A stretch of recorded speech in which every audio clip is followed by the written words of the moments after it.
Kontroversi ojol temui Wapres Gibran. Asosiasi bantah, aplikasi benarkan.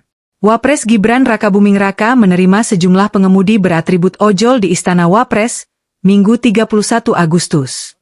Dalam video resmi Setwapres, mereka menyampaikan keresahan soal turunnya pendapatan berharap keadilan atas kasus Afan Kurniawan, pengemudi ojol yang tewas saat demo.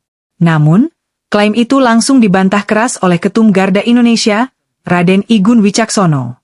Igun menyebut, tidak ada yang tahu kelompok tersebut mewakili siapa. Mereka bukan bagian asosiasi resmi dan bahkan tidak ada di lokasi tragedi Afan.